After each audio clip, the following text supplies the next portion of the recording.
오늘의 말씀 열왕기상 19장 15절에서 18절 말씀입니다.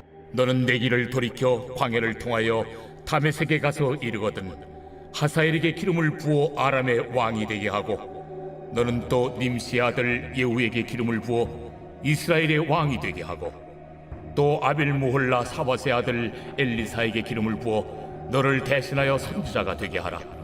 하사엘의 칼을 피하는 자를 예후가 죽일 것이요 예후의 칼을 피하는 자를 엘리사가 죽이리라. 그러나 내가 이스라엘 가운데 7,000명을 남기리니 다 바알에게 무릎을 꿇지 아니하고 다 바알에게 입맞추지 아니한 자리라. 만약 제가 영화 감독이 되어서 지금 우리가 묵상하고 있는 엘리야의 이야기를 영화로 만든다고 한다면 아마도 갈멜산에서의 극적인 승리를 클라이막스로 잡고 큰 성취를 이룬 엘리야와 하늘에서 쏟아져 내리는 비를 마지막 장면으로 잡았을 것 같습니다. 그래야 그 영화를 보는 관객 입장에서도 뭔가 속이 후련하고 정의가 바로 서고 또 그간의 고생스러움이 다 보상받는 것 같지 않겠습니까? 그러나 영화와 현실은 다르지요.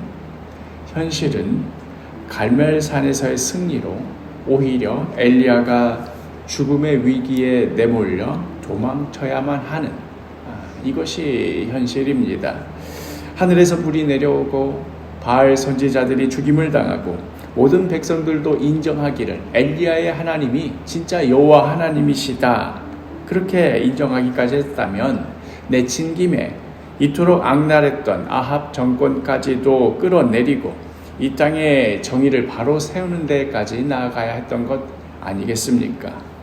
하늘에서 불까지도 내려오는 마당에 뭐가 아쉽겠습니까? 그런데 이제 호렙산에서 놀라운 권능으로 나타나셔서 제2의 갈멜산의 폭풍과 같은 기적으로 저 악한 이들을 한 방에 쓸어버려도 시원찮을 판에 하나님은 크고 강한 바람 속에서도 지진 속에서도 불 가운데에서도 분명히 거기 계셔야 될 것 같은데 그렇지 않으셨습니다. 엘리야의 눈에는 여호와 하나님이야말로 크고 강한 바람과 같은 신분, 지진과 같으신 분, 불과 같으신 분이요.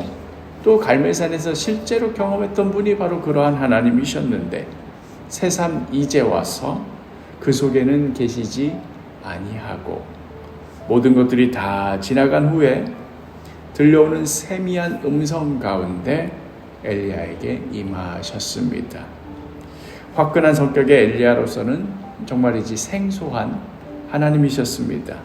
그리고는 그 세미한 음성 가운데 엘리야에게 새로운 사명을 주시기를 15절에 여호와께서 그에게 이르되 너는 내 길을 돌이켜 광야를 통하여 다메섹에 가서 이르거든 하사엘에게 기름을 부어 아람의 왕이 되게 하고 지금 자신을 죽이려 하는 저 아합 세력 때문에 이곳 호렙산까지 도망쳐 온 것이었는데 다시 그 길을 돌이키라 명하십니다. 죽음의 칼날이 기다리는 곳으로 되돌아가라고 하십니다. 그리고는 정작 아합 이야기는 꺼내지 않으시고는 전혀 뜻밖의 아람 왕을 세우는 이야기를 하십니다. 다메섹의 하사엘에게 기름을 부어 그로 아람의 왕이 되게 하라. 엘리야의 생각에 지금 북이스라엘의 정권도 감당 안 돼서 이렇게 쩔쩔매고 있는 판국에 하나님께서는 이런 상황 아랑곳하지 않으시고 오히려 북이스라엘을 넘어서 저 아람을 말씀하십니다. 또한 이어서 16절에 너는 또 님시의 아들 예후에게 기름을 부어 이스라엘의 왕이 되게 하고 또 아벨무홀라 사밧의 아들 엘리사에게 기름을 부어 너를 대신하여 선지자가 되게 하라. 그리고는 예후에게 기름을 부어 북이스라엘의 왕이 되게 하고 또한 자신의 후계자로서 엘리사에게 기름을 부어 선지자가 되게 하라고 명령하십니다. 엘리야가 그 전에 이 소명을 받기 전에 바로 직전에 하나님께 하소연하며 거의 항의하다시피 말하기를 뭐라고 했었습니까? 우리 어제 말씀 열왕기상 19장 14절 그가 대답하되 내가 만군의 하나님 여호와께 열심히 유별하오니 이는 이스라엘 자손이 주의 언약을 버리고 주의 제단을 헐며 칼로 주의 선지자들을 죽였음이오며 오직 나만 남았거늘 그들이 내 생명을 찾아 빼앗으려 하나이다. 나의 열심이 얼마나 유별난지 얼마나 특출했던지 주님이 잘 아시지 않습니까? 내 속에 맺힌 분노와 억울함과 폭발할 것 같은 열정이 어떠한지 다른 사람은 몰라도 하나님만큼은 아시지 않습니까? 그런데 저 아합 세력이 하나님을 버리고 주의 제단을 헐어버렸고 주의 선지자들을 죽였고 이제 겨우겨우 죽다 살아남은 나 하나만 남았는데 이대로는 억울해서 안 되겠습니다. 이제는 제대로 뒤엎어야 할 때입니다. 하늘에서 불로 내리시는 분이 뭐가 아쉬워서 여기서 멈추십니까? 하는 항의였습니다. 그런데 오히려 하나님께서는 이러한 엘리야의 열정과 의분을 가라앉히시고는 역사의 전면에 드러나지는 않지만 그러나 광대한 하나님의 통치와 이를 위한 하나님의 사람의 역할을 그에게 소명으로 주시는 것이지요. 엘리야는 심정적으로는 이러한 소명이 동의가 안 됩니다. 상황이 이 지경이 됐는데 이렇게 마치 패배자처럼 조용히 물러난다고요. 그러나 조용히 물러나는 것 같아 보이지만 이 모든 명령 속에는, 이 모든 사명 속에는 분명한 역사적 방향을 가리키고 있었습니다. 17절에 하사엘의 칼을 피하는 자를 예후가 죽일 것이요 예후의 칼을 피하는 자를 엘리사가 죽이리라. 하나님께서는 틀림없이 이 땅 가운데 정의를 세우신다. 그 누구도 빠져나갈 수 없을 것이다. 그러나 엘리야가 원하는 방식이 아닌 조용히 흐르지만 그러나 쉼없이 흘러내려가는 깊은 강물과도 같이 하나님께서는 그렇게 지금도 열심으로 일하시고 계신다 하는 것을 엘리야에게 가르치시며 또한 그렇게 다시 소명의 자리로 나아가야 함을 말씀하시는 것입니다. 바람과 지진과 불로서만 역사하시는 것이 아니라 세미한 음성과도 같이 오직 들을 귀 있는 자만이 들을 수 있는 작은 소리로도 능히 역사하신다 하는 것을 보여주시는 것입니다.